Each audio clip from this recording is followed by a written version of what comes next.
Well, I am just pumped to get to go to God's Word today.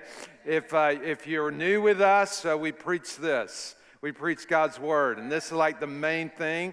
We read a lot. I probably read 50 books a year besides the Bible, so I'm a big reader.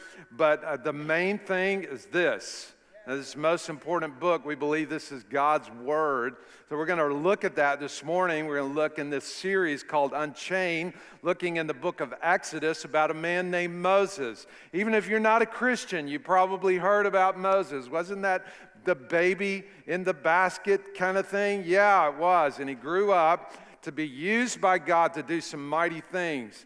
However, sometimes when we look at the Bible, we think that everything that happens in the Bible is a lesson for us that we should do the same thing. And not always is that the case. Not everybody in the Bible was a hero to be modeled after. Sometimes stories in the Bible are meant to teach us what not to do. Like, people will ask me, say, there's some weird stuff in the Old Testament. Guys that had multiple wives, are we supposed to do that? Everybody tell me, no. No, we're not supposed to do that. Sometimes in the Bible, we read about things God permitted, but He didn't bless. He didn't say, go and do likewise. There are some things that we're to learn not to do. This particular story about Moses that we're looking at today has to do with this. It has to do with us not doing something that Moses actually does. I want to talk today about unchained from excuses.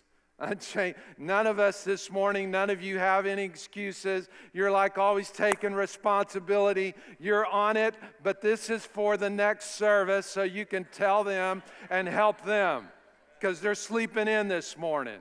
And they've got a good excuse. They were working out in the yard yesterday or working at the church. Thank you, team, for landscaping team, for all the work you did yesterday. The place is looking fantastic.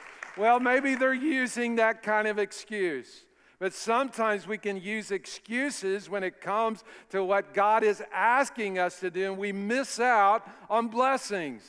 We miss out on the promises of God. And one of the ways that we're held back sometimes is from this thing that I'll call deadly comparisons. It's when we focus on our flaws.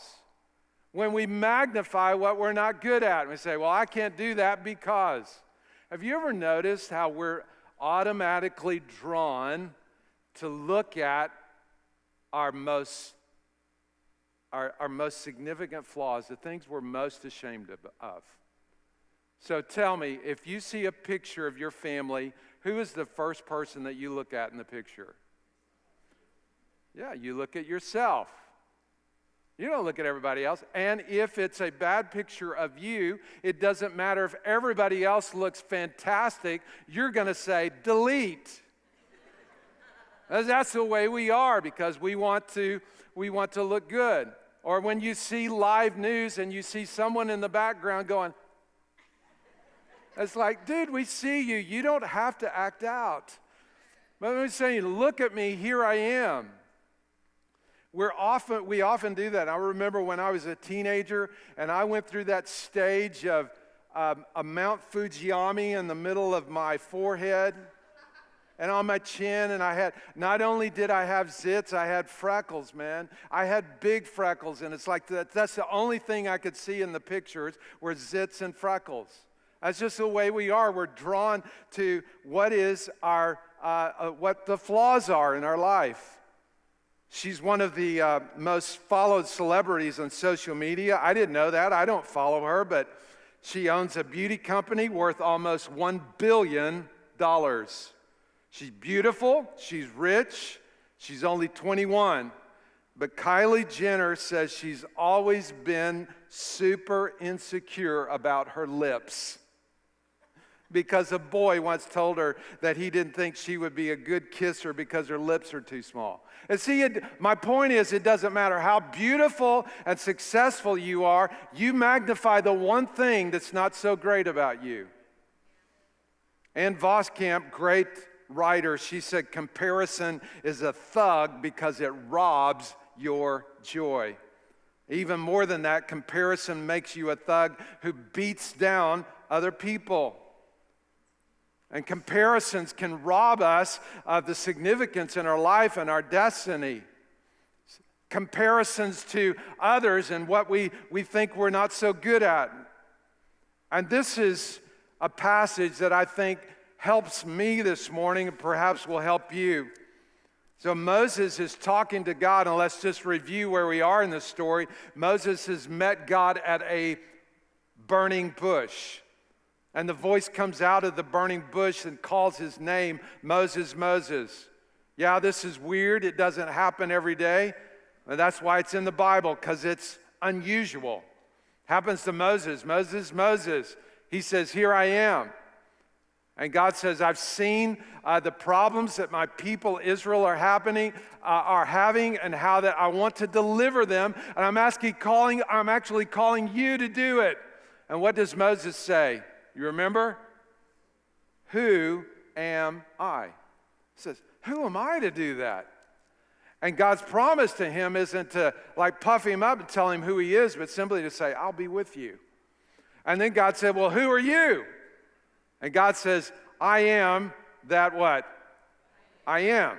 Now, this holy name of God, we believe it probably was pronounced Yahweh. It means I am that I am. Anytime you see in the Bible L-O-R-D in all caps, that's what that is. It says, I am that I am. Well, Moses continues talking to God, so God and him are having this dialogue, and he says, well, who are you? I am that I am. And then he says, they won't believe me, and God says, I'll give you some signs to make you, to make them believe you. So throw down your staff, and turned into a snake. He said, pick it up again. So he did, which was a miracle, picked it up again, it becomes a staff. So God gives him these signs. We continue in the story of how God calls Moses and how I believe that he wants us to hear his voice today and know that he's calling you and calling me. So in Exodus chapter 4, verse 10, Moses says to the Lord, "Oh my Lord, I am not eloquent, either in the past or since you have spoken to your servant, but I am slow of speech and of tongue." So Moses' first excuse, he's going to say, it's a good reason, is, I'm not a good speaker, God. Which is just kind of hilarious to me because I'm thinking, dude, don't you think God knows your abilities and your weaknesses? Like, God, I want to inform you of something. Hello, God, I want you to... So the word here, it says, I am slow of speech, actually means heavy tongue. I don't know. I was reading a bunch of scholars and what they think about this. Some people said maybe he stammered. Others said maybe he stuttered. I don't know. Some kind of speech impediment. And maybe it was just his voice sounded funny. Maybe instead of sounding like Samuel L. Jackson, he sounded like maybe Pee Wee Herman or something. Maybe he sounded more like Mike Tyson. I was like, I'm not even going to try to do that imitation this morning. I'm tempted, but I just don't think I could do it. So he's thinking, I'll rebuke that voice right now. I don't know where that's coming from. But he was imagining himself going before Pharaoh and saying, let my people go. Let my people go. I mean, can you imagine? So he's thinking that and thinking, I can't do that. I'm not eloquent. How can you use me? Don't you know my flaws? And I love the way he says, not now and not before. Not before you call me and not after you called me. Did you catch that? Not in the past, verse 10, or since you have spoken to me. So in other words, he's like saying, I kind of thought that maybe after you called me, I'd be totally awesome now. Like you would fix everything that's wrong with me. If you're going to ask me to do big stuff, then why don't you take away everything that's wrong with me? Fix my voice, lower it by 2 octaves. Give me some eloquence.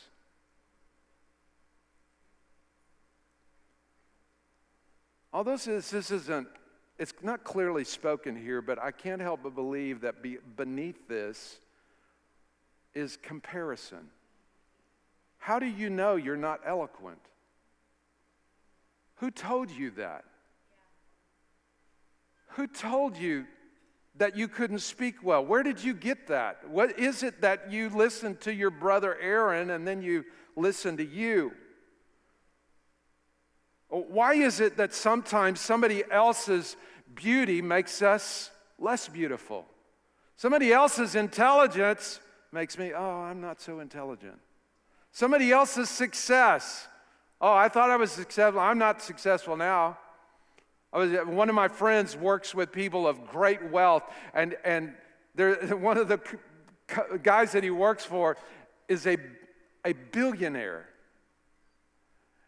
But there are other people who are have multiple billions, and this guy that has like $1 billion says, now those people are really rich. $1 billion, dude? But see, when we compare to others, we think what we have is not as great. So let me ask you a question. How would you fill in this sentence? I am blank, but I am not so blank. I'm a good mom, but I don't have style. I work hard, but I'm just not too smart. I'm too tall, I'm too short, I'm too old, I'm too young. I'm too shy, I'm too loud.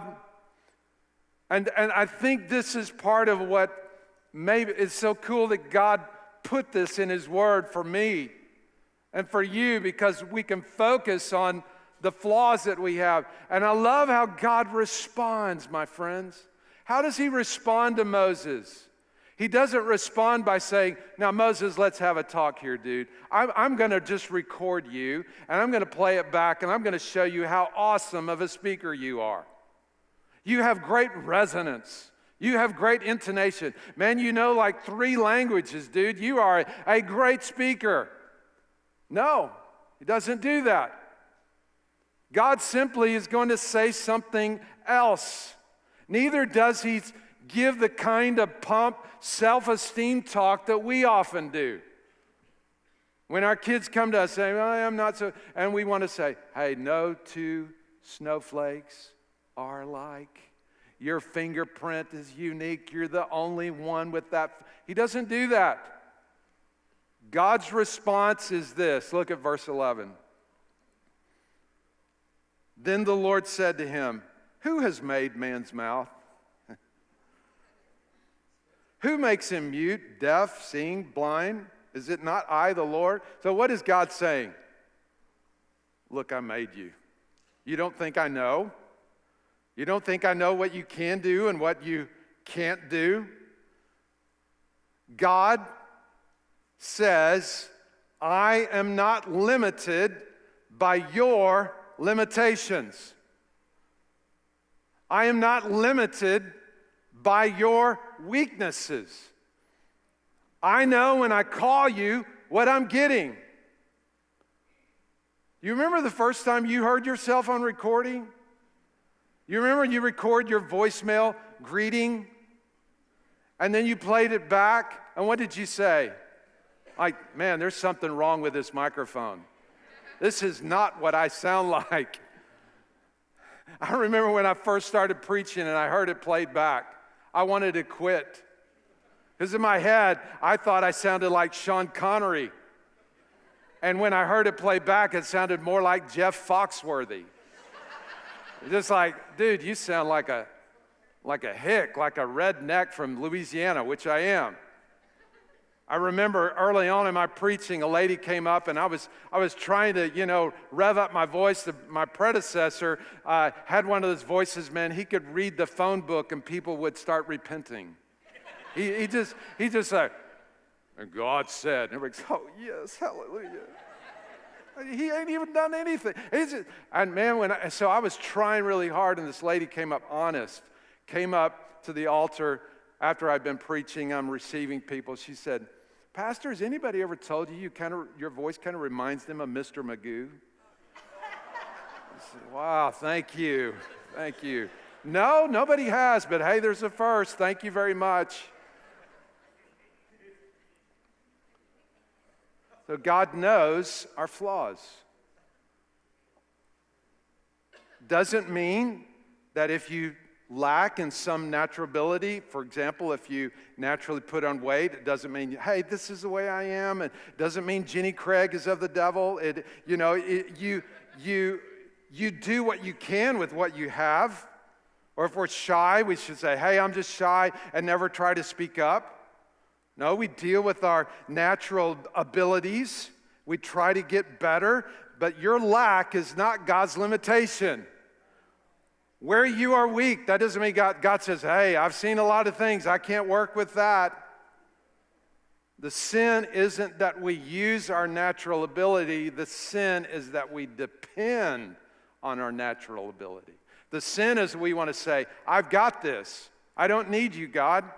I want to know how I can do this. This is what Moses is saying. He's saying, I can't do this because I'm not eloquent. If you'll just fix this part of me, I'm in. And God says, no, I will be with your mouth. I will be with your mouth. So Moses is declining God's offer because of his limitations. And God says, I will be with your mouth. Verse 12. So he says he's asking these questions. Who made man's mouth? Who makes him mute? Verse 12. Would you read these first three words with me? Read them out loud. Ready? Here we go. Now, therefore, go. So go. So we've had this discussion. Now get on with it. Go. Don't use your weakness as an excuse. Too often when we're good at something, we rely on that. We rely on our charm. We rely on our money. We rely on our success. And we stop depending on God. So God says, here's how you're going to get my help. Go. I will be with you. And I will be with your mouth and teach you what you will speak. Oh, God says, if you'll go, just get on the move. I'm going to be with you. You guys remember CDs? You remember those old things like this? It's like we used to have, there were cassettes and there were VHS and then there were CDs. People don't hardly use them anymore because why? We download everything live stream. It's on the fly. And some of us are like still wanting to stick back with CDs. When it comes to God, we say, God, I want everything right now to take with me. And God says, no, it's actually live stream. And it's going to depend upon your connection with me. If you'll walk with me, if you'll just go, if you'll just get at it, you can live stream and I will download to you the resources, the power, the grace, the strength that you need right when you need it. Now, God gives us what we need when we need it, not before. Have you noticed that? God helps us in the going. So let's talk about us. So when you pray, you say, well, I don't know how to pray, so I'm not going to pray. Now here's what Romans 8:26 says. When you pray, the Spirit helps us in our weaknesses because we don't know what we ought to pray for, but the Spirit himself makes intercession for us. So God's saying, just start. And we just get going, and I will help you. Are you not a Christian today? And you say, I don't think I could be a Christian because I can't picture myself loving God like you do. I love sin too much. Just start walking with him. He will help you. He will give you the grace. He will give you the power that you need. I don't think I could share my faith, man. I'm just not an evangelist. Just open your mouth and start talking about what Jesus has done for you. You remember what Jesus said to his disciples in Luke chapter 12? When they bring you before the synagogues and the rulers and the authorities, do not be anxious about how you should defend yourself or what you should say, for the Holy Spirit will teach you in that very hour what you ought to say. So Jesus is saying, at the moment you need it, I will help you know what to say. Well, how does Moses respond to this? You think he'd say, all right, God, I'm in. No, you know what he does? He's got one more excuse. Really, we get to the bottom of the problem here, because he says in verse 13, but he said, oh my Lord, please send someone else. So God, after we've had all this discussion, who are you? Who am I? Here's the signs with the staff. I will be with your mouth. And finally, he just gets down to it and says, well, God, here's the deal. I just don't want to do it. All the people in the world, surely you could get someone else to do this. Someone else could do a much better job than me. And then this kind of sad verse here. Verse 14, then the anger of the Lord was kindled against Moses, and he said, God says, look, I'm your creator. I know what you're good at. I know what you're not so good at. And God's anger was kindled, and he said, is there not Aaron, your brother, the Levite? I know that he can speak well. Behold, he was coming out to meet you. When he sees you, he'll be glad in his heart. So God brings Aaron alongside of Moses. This is the mercy and grace of God. He doesn't write Moses off, but this is, in my view, this is plan B. This is not plan A.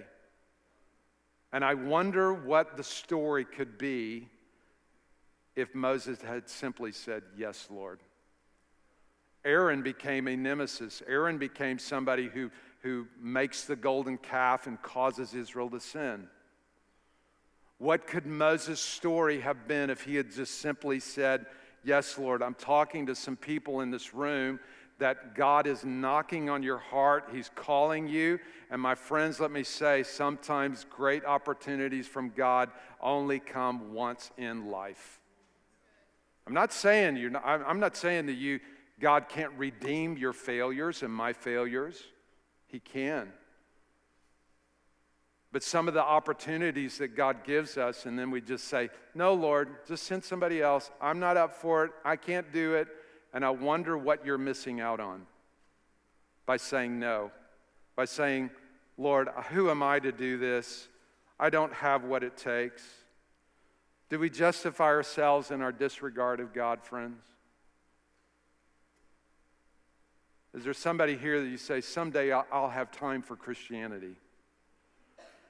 Someday I'll really dive into this and discover whether it's true or not.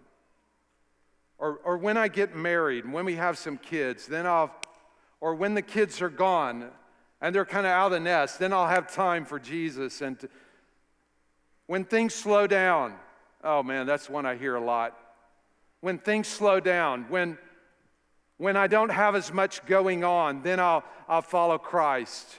I'm just not gifted to serve in that way. Or I would be a Sunday night life leader, but I'm not a Bible scholar. And we push God to the perimeter of our lives. Even now, there is an opportunity with our children's ministry.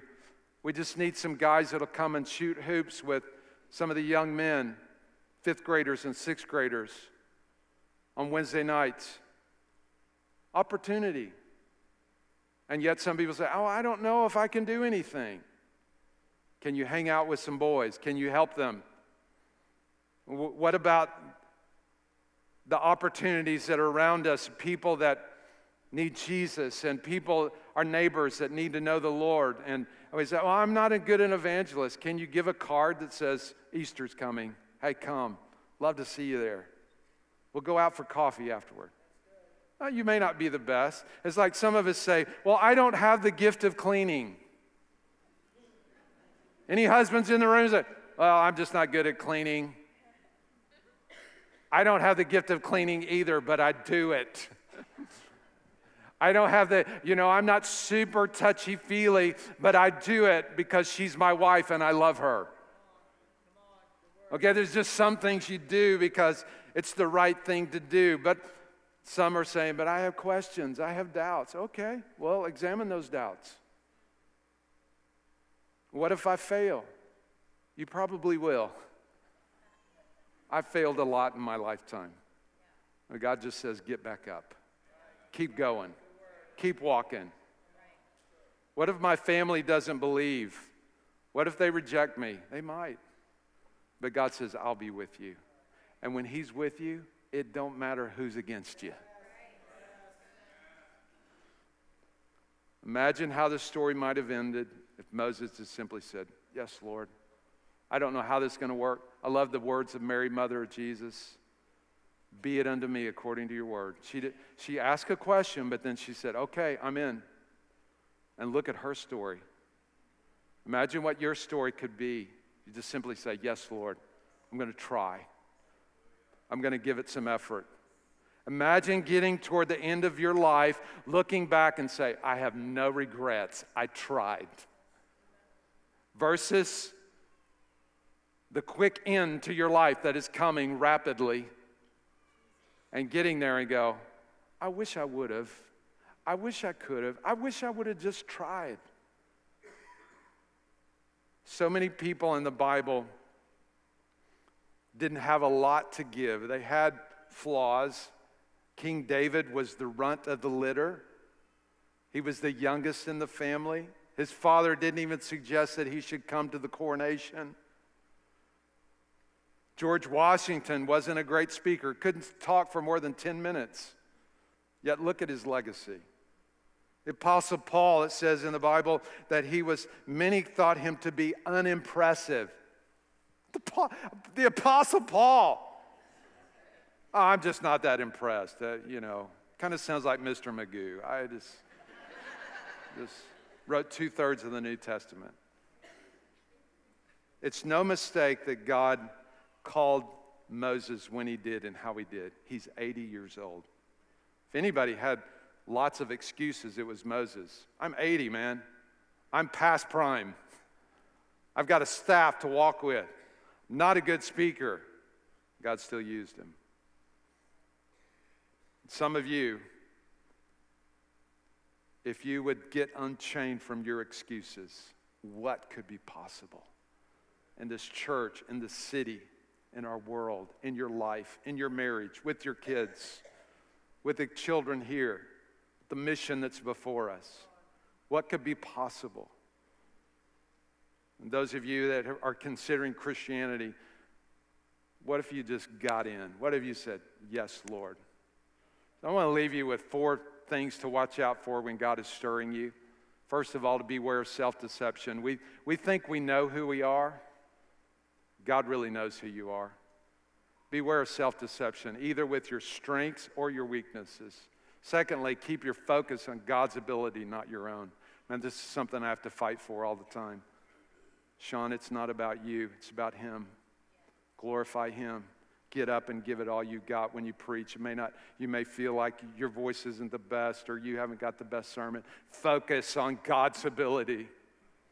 Beware of the appeal of someday or somewhere. Oh man, this is one that trips so many people up. Someday, my ship will come in. Someday when things get easier. Somewhere else, not here, not in St. Louis, not in this church, not somewhere else where it's more exciting. Just start where you are. And just say, yes, Lord. Lord, that word that means master over all. Let's pray. Can I pray with you? I want to pray for those who you might be drawn to look at your excuses and comparing yourself to others. Let's start there. Let's pray. Let's bow. Father, you are stirring some people up. You're calling me and calling us to obey. Lord, I pray that you'll free us from our excuses this morning, that we will simply say, yes, Lord. Father, I also pray for those that this morning, they've been considering Christianity. They have a few doubts, but they hear you knocking and they hear you calling. I pray that this would be the moment that they're in, that they would say, yes, Lord. Lord, as we've been praying that you would call people to you, I pray that you do it now in the name of Jesus.